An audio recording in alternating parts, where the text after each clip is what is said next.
What's up, everybody? This is Mind Your Money with Miss Be Helpful, a show that highlights people and stories that will inspire you to get your money right. And this week on the show, I'm really excited to talk to Tancy. She is known on Instagram as Her Well Spent Life, and she has almost 30,000 plus followers on there, which is amazing. She goes by the title of Money Mentor, and she helps people learn about money management and wealth building and so many different things. So, Tancy, welcome to the show.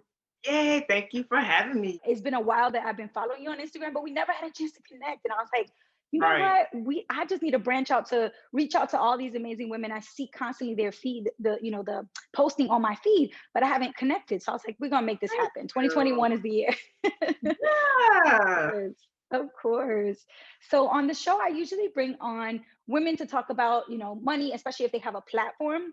But I always start with these two really good questions just to get the drama going, just to start with the good stuff. And then we jump into talk more about your background, your story. How did you get started with the brand and everything? So the first question that I always start with is what was your most expensive purchase that you've made, whether it was a purchase or maybe it was an experience or a trip or something that cost so much money and you regret it to this very day?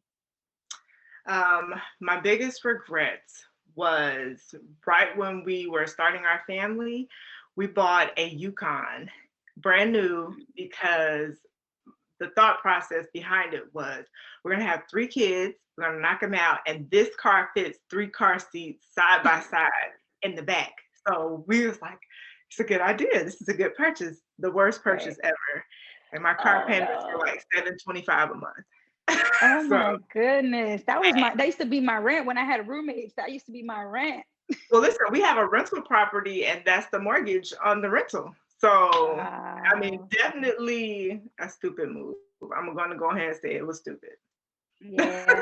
You know what it is? It's like now in hindsight, you think it's stupid, but at that time, you really were kind of thinking ahead. Like, we're gonna have all these kids, we're planning our family, we're gonna need the space, we're gonna need to put up the car seats. Like you sort of like you tried to make a decision thinking ahead and planning ahead. But I guess the mistake was on, did you end up buying a brand new one? It was one of those cars where they would use it to like go pick up somebody from the airport. So it Wow. didn't have a ton of miles. It had like 3,000 miles on it, Okay, but that's it light. was considered new because it was in the same year and it didn't have a lot of miles and it wasn't like used by like someone personally. It But wasn't like a personally owned vehicle by somebody before. right. Gotcha.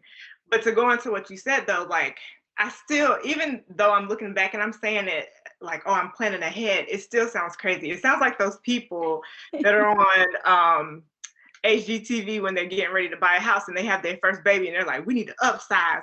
We need to go get like this 5-bedroom house and we need Yes. 3 bathrooms. Because look, what happened at the end of the day, I had my second son and then we decided we didn't want to have any more children.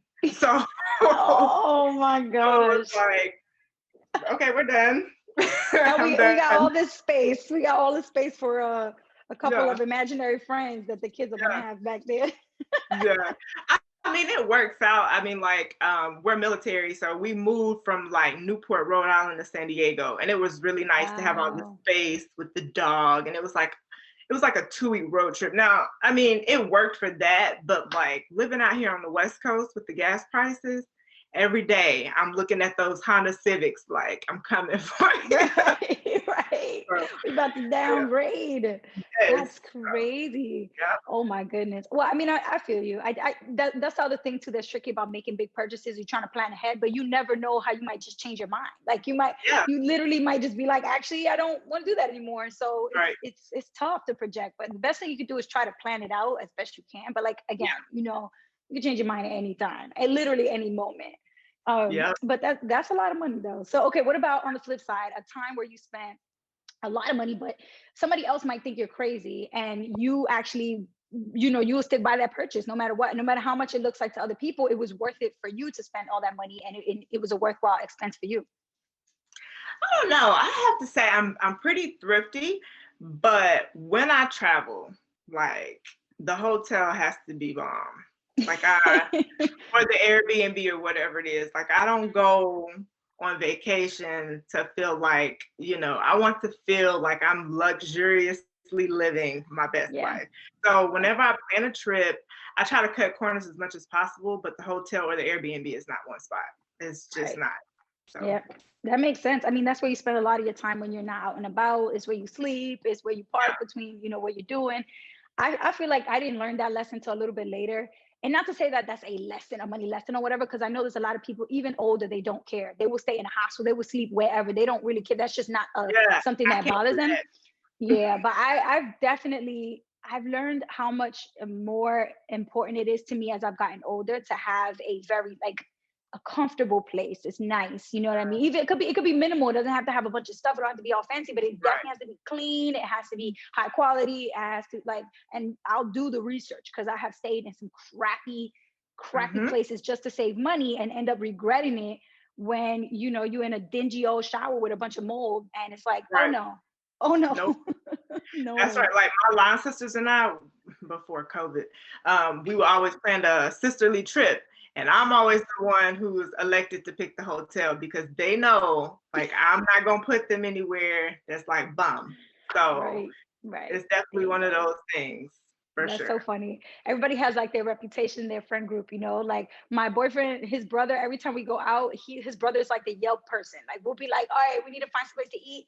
He's on it because he's like the Yeah. Yelp person who does he'll find the best places, real quick near us. And it's funny, like you got the designated like find the spot for us to stay at. That's your role in the friend Yeah. group. Yeah, that's my because I'm so not a foodie. I'm like that person that will go to like Italy and not eat local at all. Like find me something quick and fast. I'm not a Uh, foodie at all. Like I don't have to go to the local. I mean, I know it's good to immerse yourself in the culture, but I'm just not into food like that. So right, I leave girl. that to the other. I don't know how. I don't know how. What kind of genes you got? Because I just can't stop eating. I'm like, oh God. I was literally on Instagram yesterday. I showed my boyfriend this funny. It made me laugh more than him, but it was this funny meme. It was like this kid looked so confused and was like, I don't understand how I'm supposed to lose weight when I love food too much. Like, I was like, this is seriously my problem. I work Yeah. out. I try to stay active, but I just love food so much, and especially if I'm traveling, girl, I will drop coin on some like delicious, like I will go to an expensive restaurant that was recommended by everybody that lives there just so I could like really be able to Yeah, experience the food. That's one area I will drop coin. I know But that's everybody has their thing, so like if right. traveling is your thing, you're gonna find the little Yeah, places in your trip that you're willing to go all yeah, out. yeah. And I Right. respect that. So I respect everybody's, thing. yep, exactly. Everybody has their thing. So I went online and I was looking through some of your older posts, and I'm like, okay, so Tansy is a self-proclaimed penny pincher. Hmm. Hmm. And also there's a post with you and your husband where you said that he was willing to put up with all your crazy obsession with traveling. So I'm like, okay, so a penny pinching traveler, and it kind of reflects because you just said like, yeah, when I travel, it can be a budget trip, but not the place where I'm staying though. So, and that's the thing that for you with traveling. So tell us a little bit more about like, have you spent a lot of time traveling? You said that you're military, but give us a little bit more of the taste about the travels that you've done. Is that something that's super important to you, and how you budget for trips if that's something that's really valuable to you? Yes. So essentially, like this is gonna sound like an oxymoron, but I'm a homebody. I like being home, but I definitely like that time away from home. Okay. And so, well, us being in the military, we've been in each corner of the United States. Like we've been in Jacksonville, Florida, we were in Newport, Rhode Island, we were in Memphis, Tennessee. So whenever Mhm. we go to those spots, all of the areas around is fair game. So like if I'm Mhm. in Newport, that means, we were in New York, we tried to go to Canada, we went to Philadelphia and New Jersey, like any surrounding area. And usually because I had small kids at the time and I knew my husband wasn't always going to be there, I'm like the driver. So me and the kids would just hop in the car. We would pop into Maine and stuff like. So it's most of the time it's more local.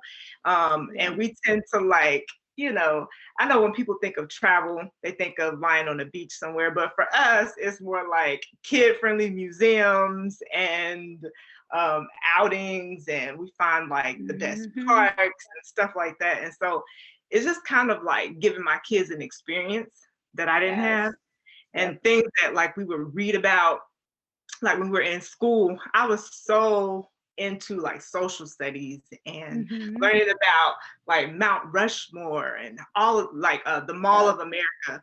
So anytime we have an opportunity to pass by a state or to live in a state that's close to something that I've heard about or read about, I talk it up to my kids, like talk it up, and then we'll go. And so That's one of so the first cute. places that we went to when we got here was Hawaii. I was like, let me go ahead and get Hawaii out the way. Because, Yes. because Amazing. wherever we go, we only have a limited amount of time. And each place you go, it costs money. So you have to Mm-hmm. sit and plan. And so I was like, let's get Hawaii out of the way. I wanted to do Yeah. Alaska. I wanted to do, Cabo San Lucas. And COVID hit, but we're still gonna work that out. But my husband is not the traveling type, and that sounds crazy, but he's military Yeah. and he's on the ship, and his ship is all over the place. And so he's Uh, been to, Dubai, and he's been to Italy, and he's been to, so for him, it's like, I just came back.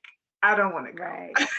So it's just usually me and the kids, which is fine. Like, I Yeah. mean, at this point, we're used to it and we don't mind. We want dad to go sometimes, but we understand like when he can't, he can, and when he can, he will. So, Right. Oh, but that's so beautiful though, just thinking of all those adventures with your kids. I feel the same way. When I was growing up, I mean, I grew up in New York City where like if you're trying to go to the museum, it's gonna cost a lot of money unless you go on a day where it's like everybody gets in free day and then it gets just crazy. And I remember my parents just were not very like, I don't know, they just weren't into that stuff. Like they weren't really involved in the like cultural stuff beyond our neighborhood. So my mom took us to church, she took us to school, she would take us to visit our cousins and people from her church, but we never really went to like Central Park or to like the museums in the city or any of the attractions that people come to New York for. I never really did any of that stuff as a kid. I do remember actually when I was in kindergarten, we went to the top of the Empire State Building and we looked at the top of the Twin Towers, which was crazy. Like when they were still there, I remember standing over and looking at them. So there's certain things I did because of school. But in terms of like my family life, I don't know that we would just watch TV, watch cartoons, eat, it was in the house all the time. So yeah, imagine your kids being able to think back to their childhood and imagine a totally different life, like adventures, being outdoors, seeing so many places in this country. Like, when we say travel, you're right. Everybody always pictures a beach, but what about all the places in this country oh that my are God. so beautiful? And we just like constantly trying to go somewhere else. Me, I'm guilty. I'm trying to go to Italy. I'm trying to go to France. I'm trying to go, Canada. And mind you, I haven't even been to Mount Rushmore. Like, it's kind of like, it Bro, makes you think. oh It my makes you God. think. It was, and when we came across, like we stopped at Mount Rushmore. It was snowing, so it was hard to see. But like I've been a couple places, I'll say, like alone. And I did study abroad in Peru. But one of the most beautiful things I've seen was like coming down through Utah and like traveling through Arizona and Utah, and like just the way like the earth has separated itself and made these crazy arches and dips and curves. It's just like that was my favorite part. And so I always tell people to look out, like look in your backyard. Like if you want to travel, like look in your, it's so much stuff to do around you outside of Disney. Like I know people plan and prepare and spend all their coins at Disney. And don't get me wrong, Disney is a magical experience. I really do enjoy it. But there's so many things that are free. And like you were saying, like, you were going to free days. That's me. Like, Yes, why not? we go on the Tuesday or after 6 o'clock or whatever is military discount day or month or whatever. Like, we take advantage of that. Like, so That's right. Why that's not? way Why would you not? It would be unwise to not take advantage. Like that's the thing. right. Like what I don't, that literally makes no sense to ignore the discounts you get because of your status. Like it doesn't make sense. Yeah. Um, So cool. Well, so it sounds like you're trying to create this life for your children that you feel like you want to give them things that you didn't have. Tell us a little bit about your own upbringing, how you grew up, where you grew up, like because now you've talked about how you lived in Florida, Rhode Island, Tennessee, California, but like where would you call home for you, and what was that early experiences around like your family and growing up there, and especially any early money stories that you might have from that time in your life, like either your parents and the way they handled money or any money lessons that you learned early on. So yeah, tell us about that time in your life. So originally I'm from North Carolina, and my husband is also from North Carolina. I guess you would say we're high school sweethearts, but we never went to the same Oh, high school. So I don't know what you call it, but we met while we were both in high school, and okay. I got married really early. I was 18 and he was 20. Wow. Okay. I know it's crazy. And so that's where we're from. We're from a small town. I mean, there wasn't a whole lot to do. Like we had a skating ring and we had like a bowling alley, which are still open surprisingly, but there's like nothing there. There was like 4 high schools in the whole county. So that's Wow. it. I had like cows next to my high school. We go cow tipping. Oh So, my gosh. so I cannot imagine. oh yeah, hilarious. But I mean, it was just a really small community. Everybody knew everybody. There wasn't a lot of talk about money. There was more talk about having good credit than there was about money. Like pay your bills on time. Don't get behind. Don't buy things you can't afford. But like the mentality behind that is like, if you can afford the payments on that car, then you can afford it. As long as you're on time with your payments, you're doing fine. And it wasn't until I got pregnant with my first child and I decided, well, listen, I thought I was going back to work, but I'm not, kind of thing. Like it was truly like one of those decisions that was like, okay, what are we going to do? And I came across Total Money Makeover and we started the debt-free journey. Now that's not to say I'm all into Dave Ramsey, but it is to say just to make it clear.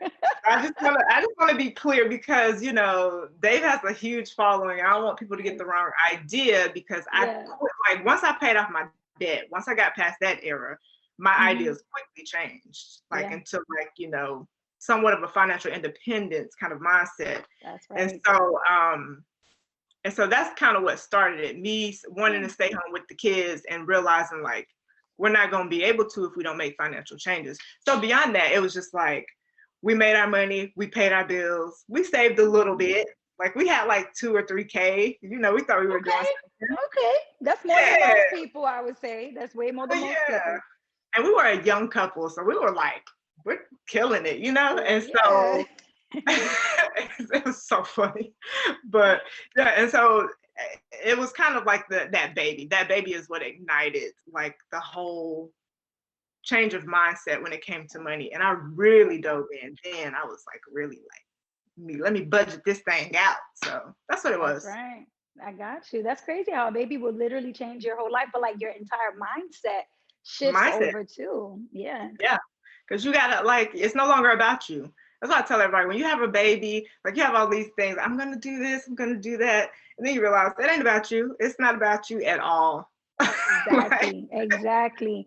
And you know, it's so funny that you mentioned how in the community where you were growing up, first of all, it's so funny that you said cow tipping because my best friend, she is from North Carolina. She grew up in Hillsborough. Oh, okay. Yeah. So I went to visit her last year or 2 years, a year and a half or two ago.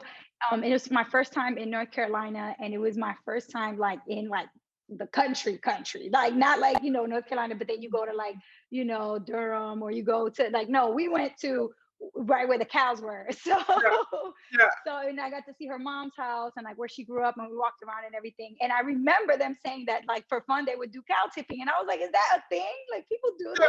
Like what? I'm so bored. That's the thing. So bored. Like you were like, we had all these things and we never went to them. We never had all these things. Like we read about them, but we didn't get to do them. So like, I was like, as soon as I get out of here, I'm gone. We're going. So much sense. That makes so much sense. But yeah, so then you mentioned how in a community like that, when people do talk about money, it's actually more talking about credit more so than anything else. And that is just so interesting because, you know, well, I grew up in like with Dominican immigrants. So being, you know, the family, being a Latino family, like a lot of times you may or may not have access to all of the credit or the banking or the whatever. Like it depends on, you know, all these things depends on if you know somebody who has a bank account who puts you on, if your paperwork is correct and in place, or if you're eligible for that. Like there's so many issues. But I remember every time I would go shopping with my mom, like whenever it was like Easter and we would get these Easter dresses, she would put everything on layaway at the store. And she would come back and like put another payment, and then come back like every week after church. She would go by there and put a little more, $20 here, $20 until the whole $100 was paid off. 5 weeks later, we would go and pick up the dress. And I remember it was like a whole thing. Like we'd be like, oh, we're gonna go pick Yeah. up the dress today from layaway. Mommy's making the last payment, so I get to take the dress home today. Like Yeah. it was this huge thing. Whereas once people started getting access to credit cards and borrowing money through loans and Right. stuff, like layaway went away. It's no such thing as layaway anymore. And now it's like you walk into the store, whether you have the money or not, you swipe the credit card, you walking out with the dress. Like it doesn't Yeah. matter. There's no system that allows you to, build up to it. And I feel like that has a huge shift in the way we think about Yeah. money. Such a Yeah. big shift.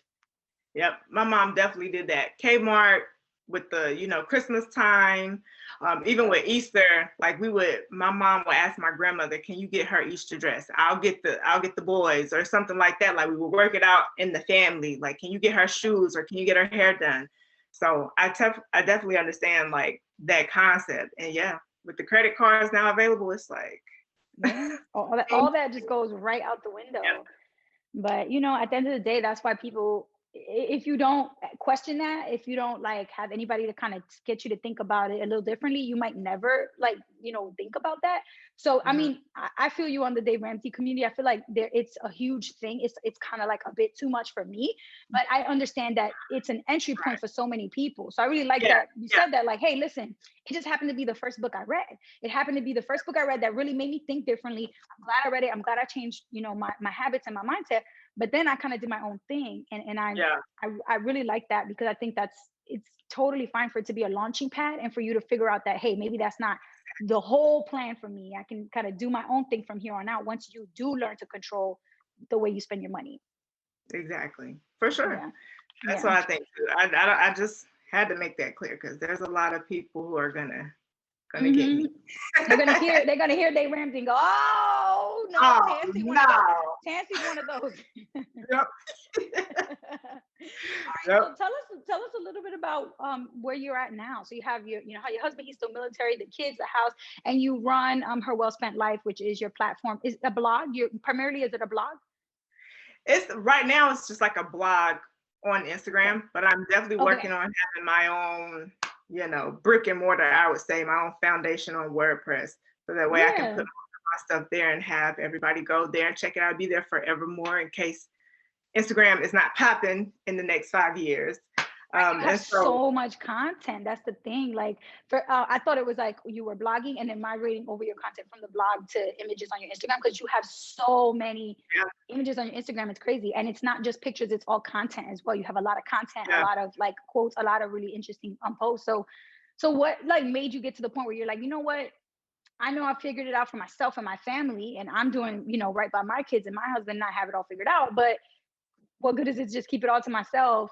I really feel like I need to share this, and especially in a public way, because I feel like people don't like telling anybody about their money mistakes, their money habits, their budget. Like everything is taboo and is very private to talk about money in this country. So for you to go on and let 30,000 people know about what your, how your money situation is, your planning, what you're doing, like what made you get to that point where you decided to do that? Well, one, I'm a renegade. How about that? No, but I've always been one to be like, to question things and to be like, well, why can't we? I mean, and this is a small example. With my first child, breastfeeding was not the end thing to do. And my mom got on to me all the time about breastfeeding in public. And I was like, I'm going to breastfeed this child in public. Like everybody else is out here with their breast out. And so when it comes to money, being open about money is like the same thing. Nobody's talking about it, but why not? You go out and you talk about, relationships. Let me be PG. You talk about relationships that you have with your friends, but you won't share with them your money moves. And that's super helpful to somebody. And I know there's going to get to a point where I'm going to have to not share so much because we're out of that debt-free, era, and we're in the wealth building era. And that's going to get to a point where I'm going to have to like be a little bit calm about what I'm sharing, but I still want to make it clear that at some point you can move through stages and you can get to where I'm at, because we didn't have no money when we got married. We were 18 and 20. I worked at Sam's Club. My husband was a E3 in the military, which at that time, I think he was bringing in $800 a month or $800 every 2 weeks. I'm sorry. And so that's what we were felt like we didn't always have what people assume we have. And so I did a new segment here locally, and we talked about the 30K that I was saving last year. And I got so many hate comments like, oh, it would be nice. It must be nice to, well, yeah, you know what, it is nice. Because my husband has been in the military 16 years and he's worked his way up to where he's at, you know, to be able to make this kind of money. And so, yeah, it is nice. So, you know, it's one of those things where I want to share with people. Sometimes I want to hold back, but I definitely want people to see, especially people of color, that you can do this. Like we came from no money. Like I still had to pay my own way through college, student loans. I mean, we paid off a car, 2 cars. We hope to pay off the rental soon. So you can do it. So that's the main reason for sharing, just as an inspirational guide. Yep, I love that, because think about all the other women, all the other Black women specifically coming up behind you that might find your page and go, wait, what? I don't have to just like rely on my man doing everything, or I don't have to just like try to find me a rich boo. Like I can be the rich boo. Like, hey, what? And you can do it on one income. Like it wasn't until this past year that I started making an income. Like I have been at home for 10 years. And so the first 9, I have, you know, no money at all. Mainly what I did was what people like, you know, roll their eyes at, which was like the couponing and this and that. But here's the thing, at the time, like, you know, way back in the day, Instagram wasn't popping, there wasn't DoorDash. So I did what I could do while I could do it. And then that got us to where we needed to be, which was on our way to debt freedom. And now that, you know, I can use Etsy or I can use Instagram, the platform, to bring in a little extra coin, then yes, that's what I do. So I just want people to not feel so, I guess, hard on themselves, like, oh, I can't do that. Yes, you can. You know, you have to put yourself in the right mindset, but you'll get there. So That's right. I love that. I love that so much. And I feel like it kind of, after being with the kids for so long, you kind of you saw opportunities to become entrepreneurial, which maybe, you know, is kind of born from what was going on at home with the kids. Like I know you have Beyond Booked Co, which if you guys are looking for, you can tell us about it a little bit more, but these are basically book sleeves that are handcrafted, right? And you can put your book inside of it and protect your book if you're on the road, if you're in the car, if you're on the go, or if your kids just want, you know, to put it in their backpack but not get it all messed up with other things. Like it's such a cute idea. So I imagine maybe this came from you being home with the kids, but tell us about that. Well, so for me, it was, I'm a reader and I enjoy reading. And prior to this Etsy store, I had another Etsy store that didn't go well. So that's another lesson in itself. You know, learn from your mistakes. Don't be afraid to fail. Because that first Etsy store, we ain't gonna talk about that one. But so with this one, I honestly didn't have a whole bunch of intentions except for to make it a side hustle. I wanted to spend more time in her well-spent life and get it going, but it just kind of took off. And so what it is, they're book sleeves, and they protect your books. And so in 2019, I made about $3,000 that first year. One of the Bookstagram, that's what that community is called, Bookstagram. One of the influencers in that community bought one and she really liked it. And she made a post about it and sent all her friends that way. And that was kind of like the takeoff. Then I was like, okay, it's Christmas. People want to buy stuff, you know, after Christmas, no one's going to want to buy this. It's kind of how I looked at it. And then it just kept growing. And so it's kind of something I didn't even expect to happen, but you know, you go where the money resides. That's right. Where the money resides, where the money resides. That is so true. I love that it just kind of, it grew naturally, you know, like somebody found that they liked it, they shared it. And that's generally how things happen. You find something that you really like, you share it with people, they share it with other people. It's word of mouth. And, you know, that kind of referral thing, it just takes off on its own. It's a, you know, it's a thing of its own. But that's so beautiful because I think it's such a sweet like thing that it's rooted in your experience, it's rooted in like your home, and it's also an opportunity for you to run a business and also kind of like do something that is aligned to your own passions. Reading and books is obviously an important part of your life. I don't really have that many friends that have children. I think one of my best friends just had a baby, literally like a newborn baby. But the people that have kids in my family are my sisters and brothers, so they're all like my nieces and nephews that are doing virtual school right now. But I don't know what life is like for you. I'm curious to know because my sisters and brothers are going crazy with their kids doing virtual learning. What is the life of a mom with virtual learning at home with their 2 kids. What is that like? It's a lot. I have a 10-year-old. She can kind of handle herself. She's really good at staying focused, but sometimes I do have to check in because they can get a little sneaky. As And all kids then, do. yes. And then I have a 5-year-old, and he started kindergarten this year. And right in the middle of the pandemic, I think it was the end of March, he was diagnosed with autism. Um, and that wasn't anything new for us. We kind of knew there was some things that weren't like registering for him. Right. And so he has a lot of therapies. So for him, it's a lot more strenuous to work with him because I got to get him to the therapies, and it's almost like I'm the therapist because they're doing telehealth with him as well. So he has like food therapy, he has like OT, occupational therapy, Therapy, right. has speech. And so I'm just kind of like their right hand man all the time. And so with him, it's a little bit more strenuous, but I try to look at the good sides of it, which was we spend way less time commuting, Right. way less True. time. All True. of the pickup, them being in the car or the car line, that was like, I mean, we just have a lot of our time back.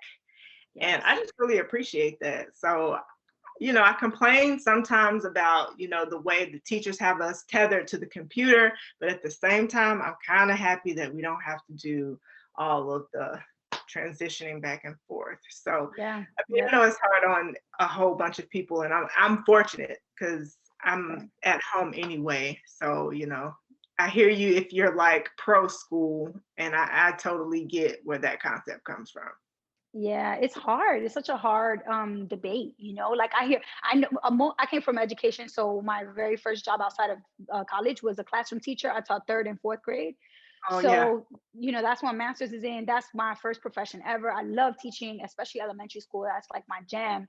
But I left shortly after I started teaching, like 3 years out. I went to the nonprofit sector and I started doing wraparound services. So, reading intervention for students that are really struggling with reading. And we would pull them out or push into their classroom just to get them caught up. And then hopefully they just kind of go back to normal with like the rest of the kids with the regular schedule and be caught up with the correct reading level.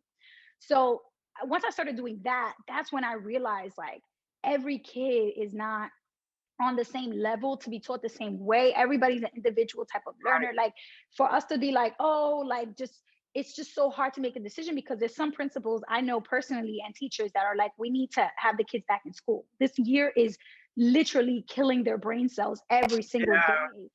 And then on the flip side, you have teachers that are like, bruh, no, like I have my mom living at home with me. I have my grandma, like I have my uncle, my aunt, my husband who is asthmatic. For me to go to work every day, see parents, see kids, and the way that kids are, like you better have 8 tubs of antibacterial because kids touch Right. everything.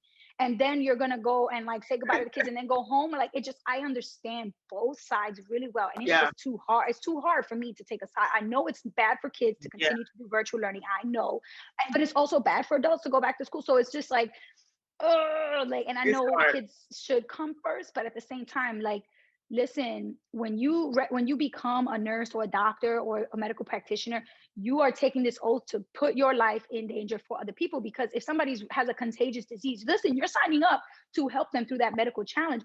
But Mm. teachers are not signing up to put themselves so close to death every day or to close to like Yeah. diseases and stuff. So it's kind of hard That's to say real. like, well, this is obviously what we're supposed to do. It's not obvious. It's actually really, No. really hard. It's a sign of the times too. It's so crazy that like you have to push through and figure out which option is best for you. But I mean, right now we're in San Diego County, but our school district is Chula Vista, and our he's decided that we're not gonna go back, and so we've not been in school this whole year. But I know there's other people who have, and they've had issues. They've had to close and reopen, close and reopen. Yep. So Yep. it's just It's a a nightmare. struggle. Yes, It it is. has been. It has Yeah. definitely So, been a struggle, a serious struggle. All right. Well, we are getting close to wrapping up. Before I ask you my final question, which is about your money mantra, which I'm going to put on a dollar bill and tag you on Instagram.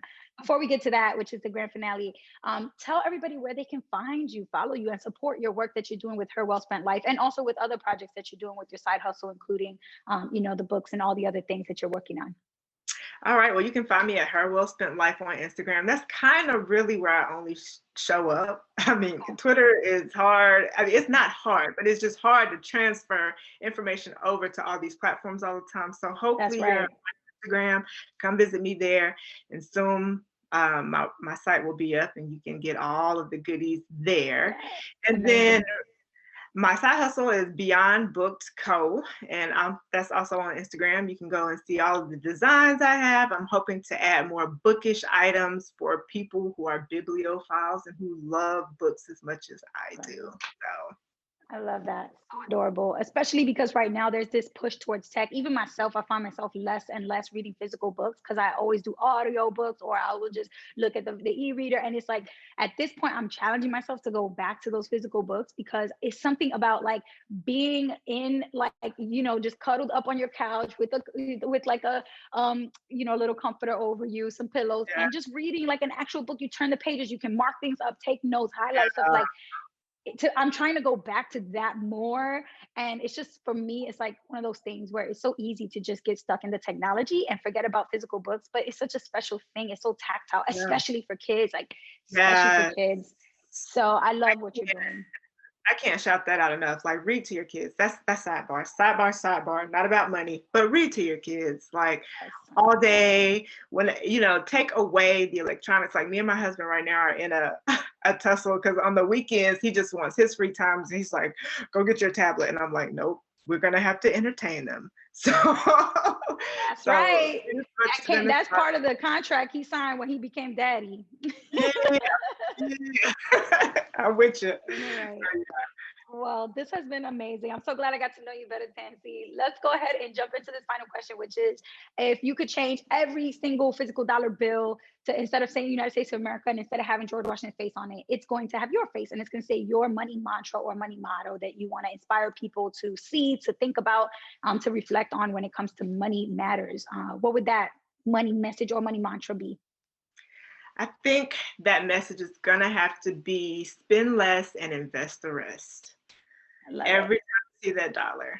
And maybe it might, that's if you're carrying cash nowadays. So many people are. I know. When I first started this, it was before COVID. Now after COVID, nobody's carrying cash, but especially more so. But, you know, I think it's that idea that whenever we are going to purchase something, you got to kind of reflect and think about this purchase you're about to make, because it's just so easy to go online and just click, one click buy, swipe up and click. Insta boutiques are killing everybody. Just boom, boom, boom, buying.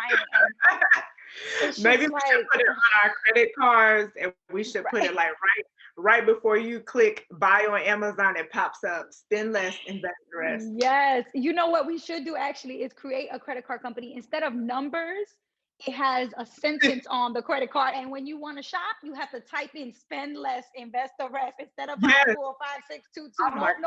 No numbers. Right. That would be crazy.